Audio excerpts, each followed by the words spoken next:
Hello student, I am Manoj Rajput. आगे continue करते हैं डिसोल्यूशन की नई वीडियो जिसमें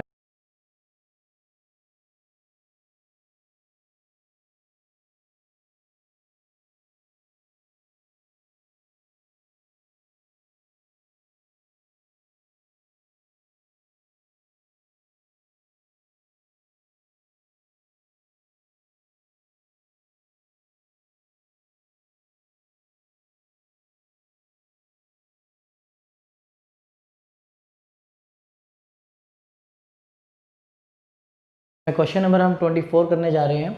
और फिलहाल जो हम अभी क्वेश्चंस कर रहे हैं वो जेल एंट्रीज़ के नहीं कर रहे। अगर क्वेश्चन में जेल एंट्री लिखा है तो आप फिर भी अकाउंट बनाएंगे। तो मैं आपको पहले लेजर्स बनाना सिखा रहा हूँ।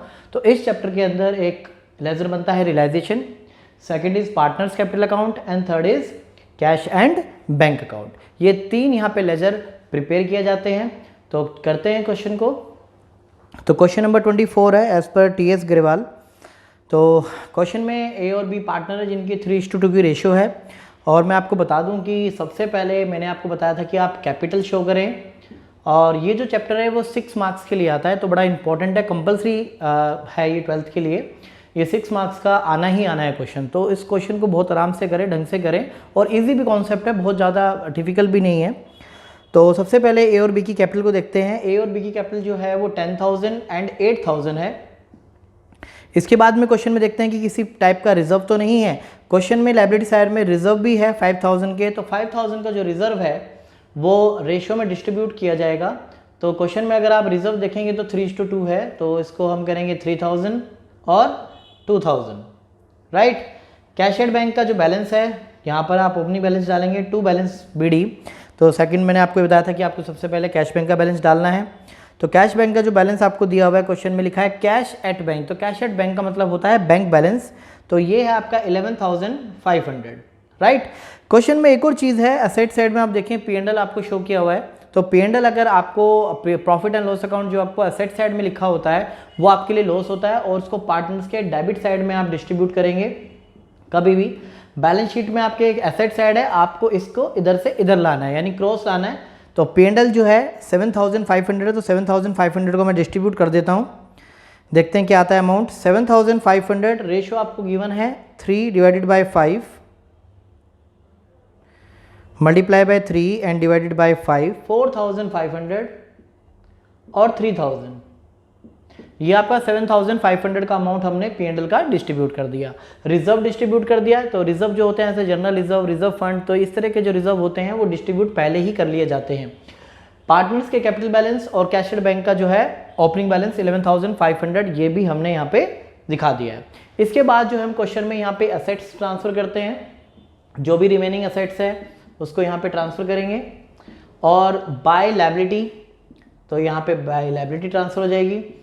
तो सबसे पहला काम यही होता है क्वेश्चन में ट्रांसफर करने का। तो क्वेश्चन के दोबारा चलते हैं। क्वेश्चन में देखते हैं स्टॉक आपको गिवन है, डेटर आपको गिवन है, फर्नीचर आपको गिवन है, प्लांट और इन्वेस्टमेंट, ये आपकी असेट्स हैं।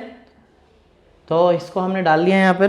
तो स्टॉक की बात करें 6,000, डेटर की बात करें 19,000, फर्नीचर की बात करें 4,000, प्लांट की बात करें 28,000, इन्वेस्टमेंट की बात करें 10,000। अब लायबिलिटी की बात की जाए, creditor loan by Mrs A. Mrs A ने लोन दिया हुआ था फर्म को, तो वो फर्म की लायबिलिटी है। मिसिज ए लोन। और लोन बाय बी, पार्टनर का लोन कभी भी दिया हो, ध्यान से देखिए, यहां पर जो मिसिज है वो पार्टनर नहीं है, वो एक आउटसाइडर है। पर यहां पे लिखा है लोन बाय बी, बी ने भी लोन दिया है 15,000 का। अगर किसी पार्टनर का लोन होता है तो सीधा उसको कैश एट बैंक अकाउंट के क्रेडिट साइड में आप उसको पे कर दें। यानी किसी भी पार्टनर का अगर लोन होगा तो सीधा उसको डायरेक्ट पे किया जाता है, कैश एट बैंक के क्रेडिट साइड से इसको पे कर दीजिए, तो ये डायरेक्ट उसको पे कर दिया जाता है। क्लियर है पॉइंट। अगर किसी भी आउटसाइडर की लायबिलिटी है तो आप यहां पे लायबिलिटी लिखेंगे। अगर किसी भी पार्टनर का लोन क्वेश्चन के अंदर लायबिलिटी साइड में है तो आप उसको यहां से पे करें। पर टर्म कंडीशन ये है कि वो पार्टनर होना चाहिए, मिसिज नहीं है। कई बंदे सोच लेते हैं कि ए और बी पार्टनर है तो उसकी मिसिज भी पार्टनर, नहीं नहीं, मिसेज अलग पॉइंट है, ए और बी अलग पॉइंट है। आपके लिए यहाँ पर पार्टनर ए और बी है, ना कि उसकी मिसेज। मिसेज का लोन है वो हम अलग से डाल रहे हैं यहाँ पे लायबिलिटी साइड में। तो यहाँ पे क्रेडिटर जो है वो 38,000 है, लोन फ्रॉम मिसेज ए जो है वो 10,000 है। अब हर तरह की जो है आप देखेंगे ध्यान से, तो मैंने हर तरह का अमाउंट यहाँ पे डिस्ट्रीब्यूट कर दिया है, ट्रांसफर कर दिया है। फिर दोबारा मैं आपको एक बताता हूँ बात। सबसे पहले बैलेंस बीडी डाली जाती है, पार्टनर्स की कैपिटल डाली जाती है, कैपिटल हमने दिखा दी। कोई बांटने वाली चीज़ है, रिजर्व है, उसको बांटिए। रिजर्व को 3:2 की रेशियो में हमने डिवाइड किया है, क्वेश्चन में ए और बी की रेशियो 3:2 है। 5,000 को 3:2 में डिवाइड किया तो 3,000 2,000। असेट साइड में एक P&L है जो कि लॉस होता है। अगर प्रॉफिट एंड लॉस का बैलेंस जो है असेट साइड में होता है तो वो लॉस को इंडिकेट करता है, और लॉस जो है पार्टनर्स के डेबिट साइड में आता है क्योंकि पार्टनर की कैपिटल को कम करता है, ये आपका इधर आ जाएगा। इसके बाद जितनी भी असेट्स है वो डेबिट साइड में आ जाएंगी और जितनी भी लायबिलिटी है वो आपके क्रेडिट साइड में आ जाएंगी रिमेनिंग। अब हम क्वेश्चन की एडजस्टमेंट पढ़ते हैं। The firm was dissolve on 31st March 2020 and both the partner agreed to the following. First point है ए टुक ओवर इन्वेस्टमेंट ₹8,000। ए बोलता है कि मैं इन्वेस्टमेंट टेक ओवर करूंगा। तो मैंने आपको बताया था जो भी असेट्स है अगर आप इसको रियलाइज करते हो, बेचते हो, तो आपके क्रेडिट साइड आएगी। तो यहाँ पर ए ने टेक ओवर किया है तो बाय ए कैपिटल अकाउंट करके मैं शो करूंगा, और ब्रैकेट में भी शो करूंगा कि क्या लिया गया है। तो यहाँ पे इन्वेस्टमेंट के बारे में बात की गई है, तो यहाँ पे इन्वेस्टमेंट वर्ड शो किया जाएगा। तो ए ने इन्वेस्टमेंट टेक ओवर की है, कितने में? 8,000 में। इसके बाद में मिसेज लिखा है he also agree to settle loan by Mrs A. Mrs A का लोन भी सेटल हुआ है, यानी मिसेज का लोन भी इसने खुद पे किया है। तो टू ए कैपिटल अकाउंट और 10,000 ब्रैकेट में शो करेंगे मिसेज ए लोन। कोई भी लायबिलिटी है क्रॉस, यानी कि लायबिलिटी पे हुई है तो यहाँ पे आप दिखाएंगे, कोई भी असेट्स है तो आप इसको यहाँ दिखाएंगे क्रॉस। इसके बाद सेकंड एडजस्टमेंट की ओर चलते हैं। अदर असेट्स भी बेची गई हैं 5,000 में। अच्छा, साथ ही साथ एक पहले आप ध्यान रखें, अगर यहाँ पे ए कैपिटल वर्ड यूज हुआ है तो ये कैपिटल जो है कैपिटल अकाउंट के में भी जाएगा।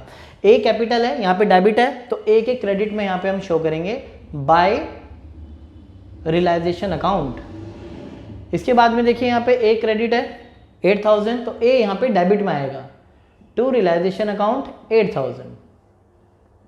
डेबिट वाला अकाउंट में क्रेडिट और क्रेडिट वाला जो है इस अकाउंट में डेबिट में जाएगा।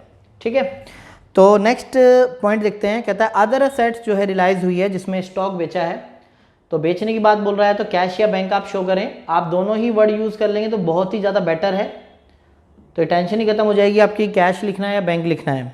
अदरवाइज मैंने आपको बताया था अगर क्वेश्चन में बैंक वर्ड यूज़ दिया तो आप यहाँ पे बैंक वर्ड यूज़ कर सकते हैं, कैश है तो कैश भी यूज़ कर सकते हैं।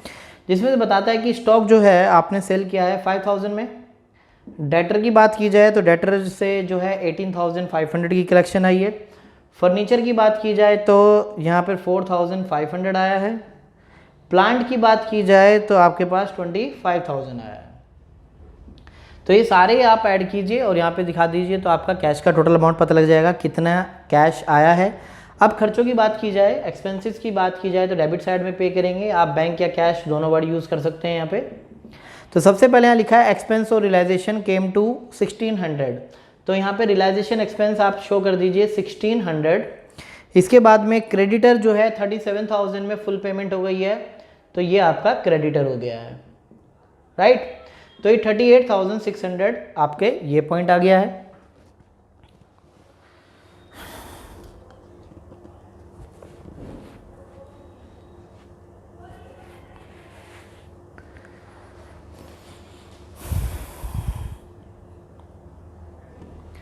अब आगे टोटल करते हैं बैंक का टोटल कर लेते हैं।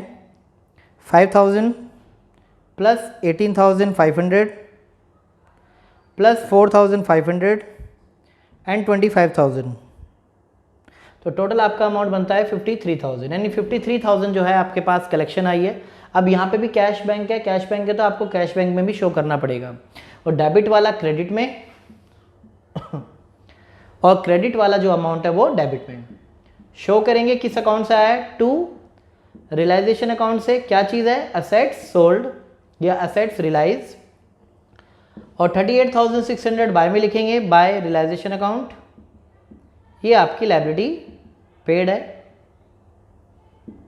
राइट। अब ठीक है, इसको हम क्लोज कर देते हैं अकाउंट को। तो सबसे पहले टोटलिंग करते हैं। मोस्ट ऑफ जो है ज़्यादातर लॉस ही आता है, पर फिर भी हम एक बार दोनों साइड का टोटल देख लेते हैं कि किसका बड़ा है, ग्रेटर है। तो यहाँ पर मैं पहले क्रेडिट साइड को देख रहा हूँ। 38,000, 10,000, 8,000, 53,000। तो टोटल बन गया यहाँ पे 1,09,000 टोटल आता है। साइड में लिख लेते हैं 1,09,000 इसका टोटल है। डेबिट साइड का देखते हैं 6,000, 19,000, 4,000 और 28,000 प्लस 10,000 प्लस 10,000 प्लस 38,600। तो टोटल अमाउंट आता है 1,15,600। डेबिट साइड अमाउंट आता है 1,15,000 और क्रेडिट साइड जो था आपका वो 1,09,000 था। तो 1,09,000 अगर मैं इसमें से माइनस करता हूँ तो 6,600 जो है अमाउंट आता है, जो कि डिस्ट्रीब्यूट होगा ए में और बी में। तो ए और बी में जो है हम अमाउंट ट्रांसफ़र कर देते हैं। तो 6,600 को हम 3:2 में डिस्ट्रीब्यूट करते हैं, इंटू 3 डिवाइडेड बाई 5। 3,960 ए का लॉस और जो बी का लॉस है 2,640।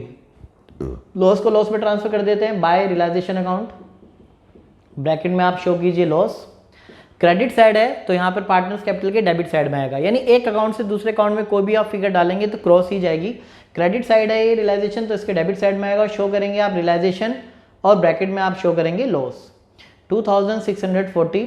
तो इस तरह से हमारा रियलाइजेशन अकाउंट कंप्लीट हो गया है। इसके बाद हम पार्टनर्स कैपिटल अकाउंट की ओर चलते हैं, जिसका टोटलिंग देखते हैं। ये टोटलिंग 23,000 है और ये आपकी टोटलिंग 10,000, 23, 10,000 और फाइनल अमाउंट जो निकलता है यहाँ पे इसको कैश या बैंक से शो करते हैं हम, क्योंकि फाइनल अमाउंट जो भी आता है वो उनको हमें पे करना होता है। अगर बैलेंस इस साइड आ रहा है तो फर्म इनको पैसा देगी ए और बी को। अगर बैलेंस आपके यहाँ पे शो होता है बाई साइड में तो दैट मीन्स उतना पार्टनर्स को पैसे लाने पड़ेंगे।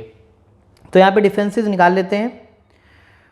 23,000 माइनस 4,500 माइनस 8,000 माइनस 3,960,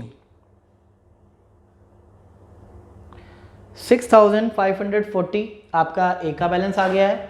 अब बी की देखते हैं अमाउंट।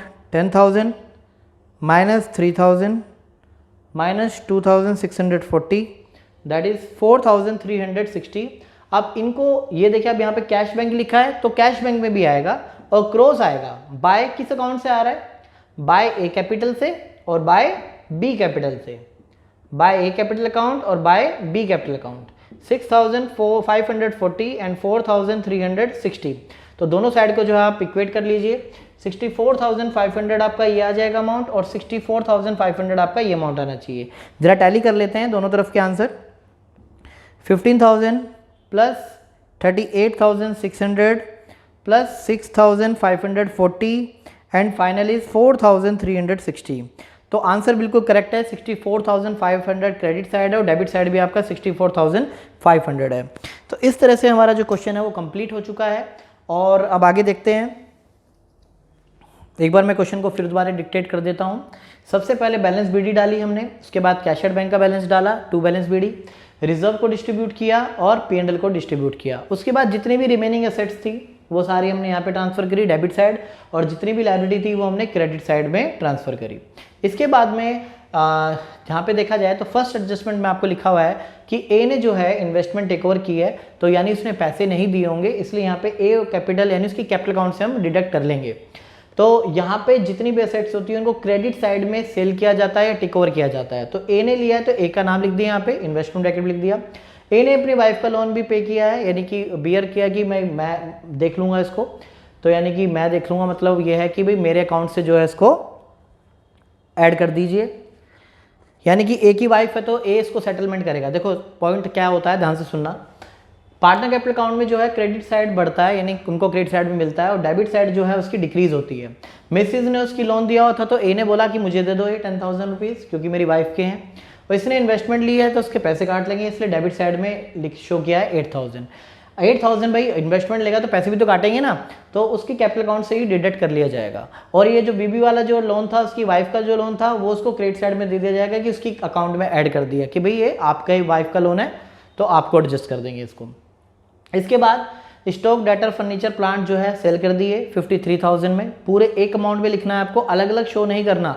अलग अलग शो करोगे तो फिर यहाँ पे भी आपको अलग अलग शो करना पड़ेगा। देखो इकट्ठा अमाउंट है 53,000 में आपकी सारी एसेट्स सेल की है, तो इकट्ठा अमाउंट हमने यहाँ पे शो किया है।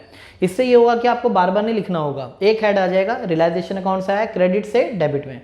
ये फिर यहाँ पे रियलाइजेशन और क्रेडिटर को पे किया है, तो जो कि डेबिट में है, डेबिट से यहाँ पे क्रेडिट में आ गया 38,600। अकाउंट को क्लोज किया तो लॉस आ रहा है 6,600। डेबिट साइड देखो ज़्यादा है, दोनों साइड लिखा डेबिट साइड वाला अमाउंट, क्योंकि ग्रेटर डेबिट साइड थी, तो बैलेंस आपका क्रेडिट साइड आ रहा है। क्रेडिट साइड में लॉस आता है, डेबिट साइड में प्रॉफिट आता है। लॉस को डिस्ट्रीब्यूट किया ए और बी में 3,960 एंड 2,640। इसके बाद पार्टनर कैपिटल अकाउंट को क्लोज किया और ए और बी को फाइनली इतनी इतनी पेमेंट दे दी गई, जो कि कैश एट बैंक के क्रेडिट साइड में है। ए को पेमेंट दी गई है 6,540 एंड 4,360। इसके बाद जो है ये जो बैलेंस होते हैं वो इक्वेट हो जाते हैं, दोनों बराबर हो जाते हैं, जिससे हमारा ये भी श्योरिटी हो जाती है कि हमारा आंसर ठीक है या गलत है। तो इस तरीके से क्वेश्चन बिल्कुल कंप्लीट हो गया है। तो नेक्स्ट क्वेश्चन की ओर चलते हैं।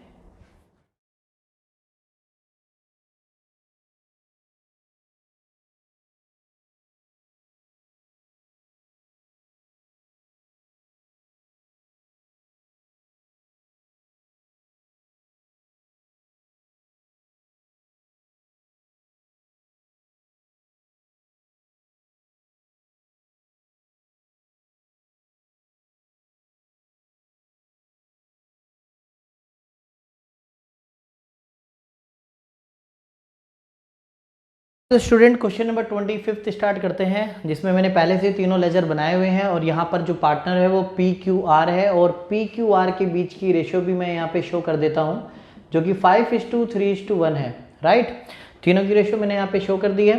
तो स्टार्ट करते हैं। सबसे पहले मैंने आपको बताया कि कैपिटल अकाउंट के बैलेंस डालते हैं, जो कि आपके क्वेश्चन नंबर 25 के दे रखे हैं 44,000, 36,000 और 20,000। उसके बाद में देखते हैं कि कोई डिस्ट्रीब्यूट होने वाली चीज़ तो नहीं है, यानी कि लाइक जनरल रिजर्व। तो जनरल रिजर्व आपके पास क्वेश्चन में ऑलरेडी है, 9,000 आपको अमाउंट दिया हुआ है, और 9,000 को जो है PQR की प्रॉफिट शेयरिंग रेशियो में डिस्ट्रीब्यूट कर देंगे। 9,000 ही अमाउंट है और रेशियो का टोटल भी 9 है, 5 + 3 + 1 9, तो डिस्ट्रीब्यूट भी यही होगा 5,000, 3,000 और 1,000। इसके बाद चलते हैं कुछ असेट्स हैं, कुछ लायबिलिटीज़ हैं। तो सबसे पहले कैश बैंक की ओर चलते हैं। कैश एट बैंक आपको क्वेश्चन में गिवन है, जो कि 40,000 है, तो 40,000 का फिगर मैंने यहाँ पे शो कर दिया है। असेट्स की बात की जाए तो असेट्स में आपके पास स्टॉक है 19,000, डेटर जो है आपके शो किए हैं 42,000। और ध्यान से एक बात देखिए, डेटर में से कभी भी डाउटफुल जो डेप्ट माइनस होता है वो आप यहाँ पर शो करेंगे डाउटफुल डेप्ट लायबिलिटी साइड में। राइट, डेटर आपके 42,000 है और लायबिलिटी जो है वो आपके, यानी इसमें से 2,000 माइनस जो डाउटफुल डेप्ट होते हैं वो आपको लायबिलिटी साइड में लिखने जरूरी है। राइट, इस बात को बहुत इंपॉर्टेंट ध्यान दें इस बात पे।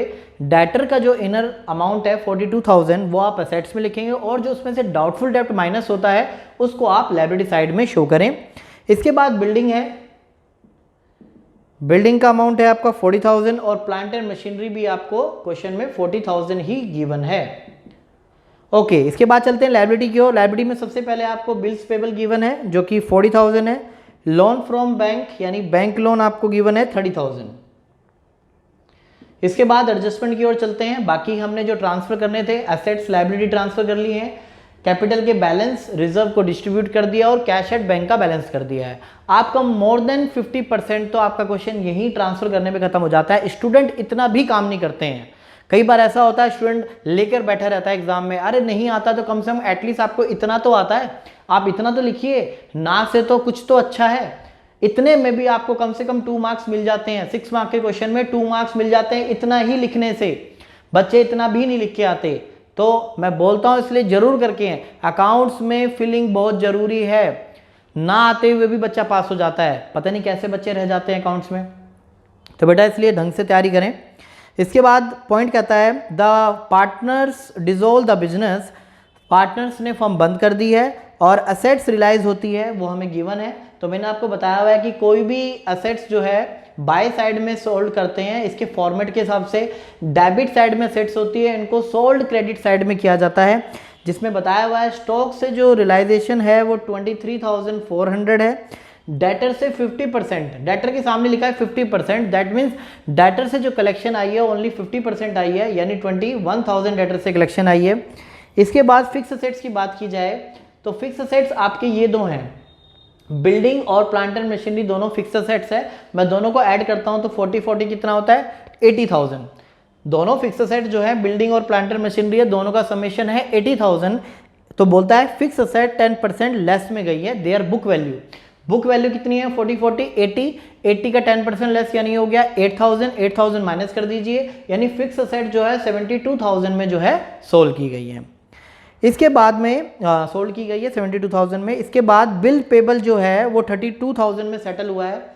डेबिट साइड में आप लिखते हैं सारी जो पेमेंट्स करते हैं, तो लायबिलिटीज की जो पेमेंट होती है वो डेबिट साइड में होती है। बिल पेबल की जो है सेटलमेंट 32,000 में हुई है। आपको उस फिगर से कोई लेना देना नहीं कि सर यहाँ पे 40 लिखा है, यहाँ पे आपने 32 भी लिखा है, आपको जो गिवन है आप वो लिखिए।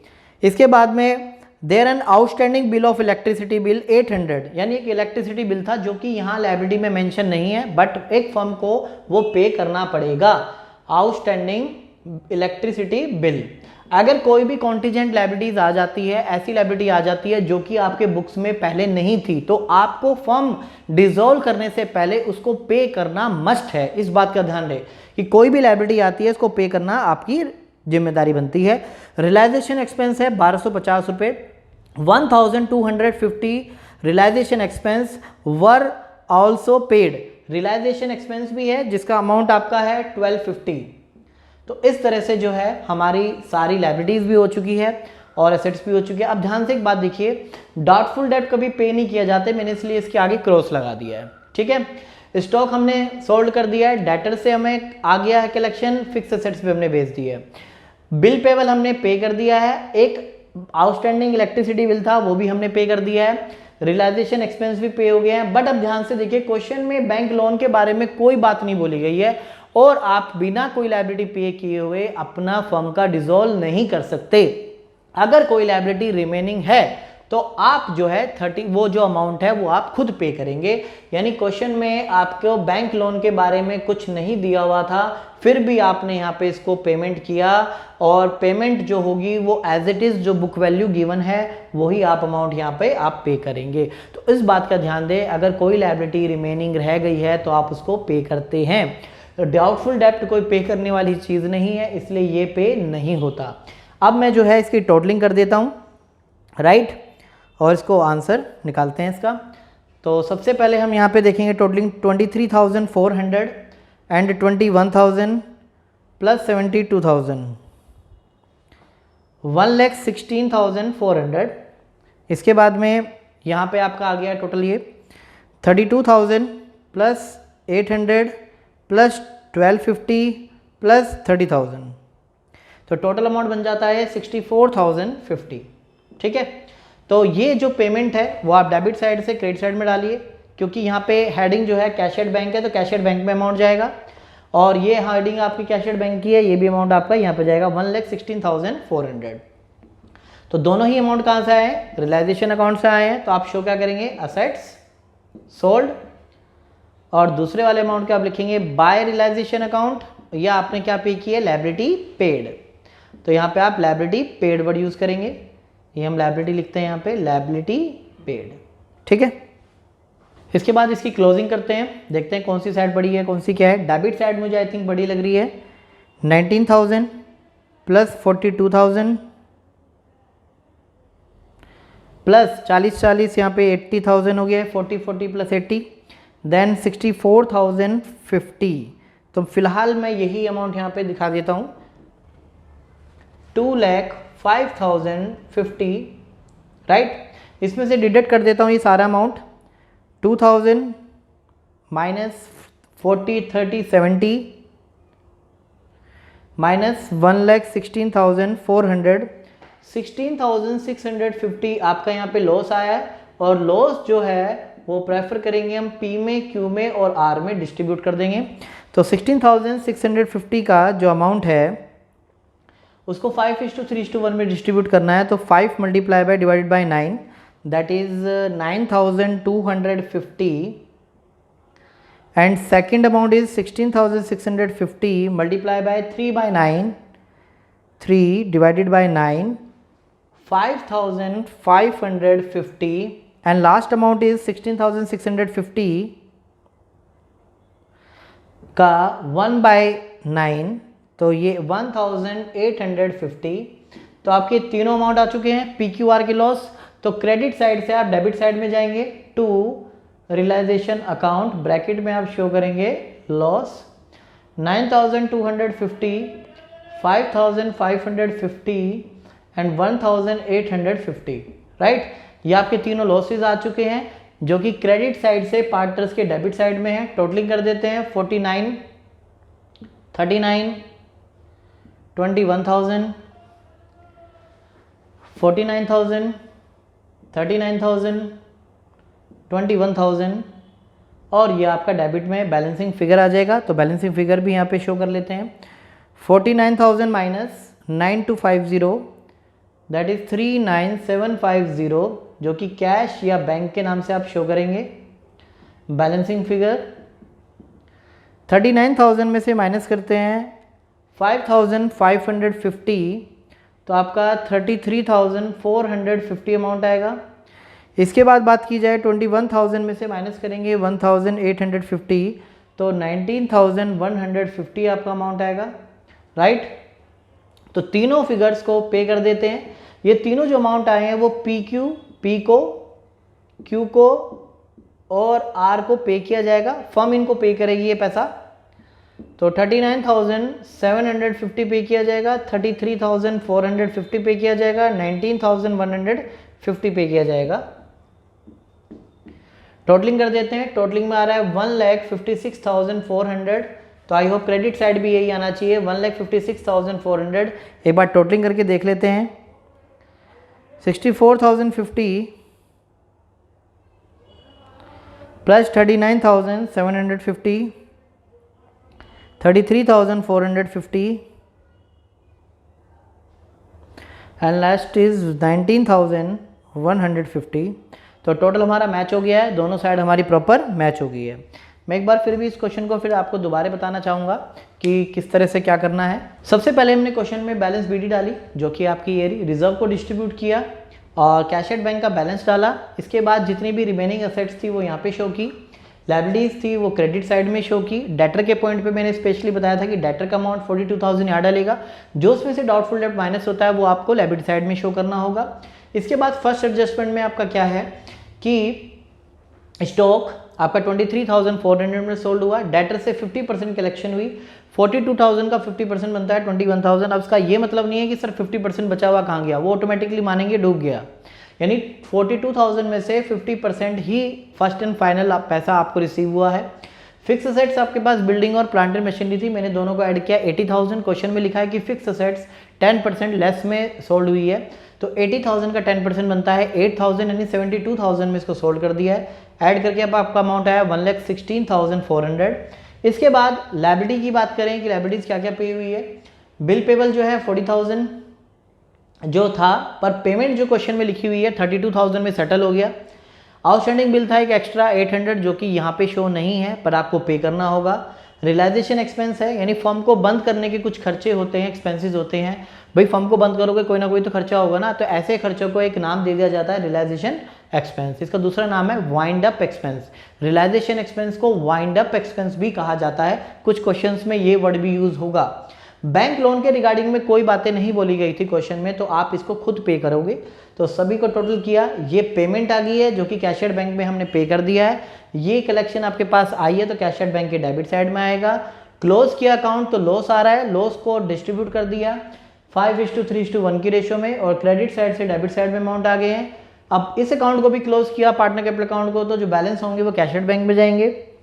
तीनों को पेमेंट की और जो है कैश एट बैंक आपके बैलेंस हो गया है। आई होप आपको क्वेश्चन में मजा आया होगा, अच्छा लगा होगा। हमारी वीडियो लाइक करें, सब्सक्राइब करें। जय हिंद, जय भारत।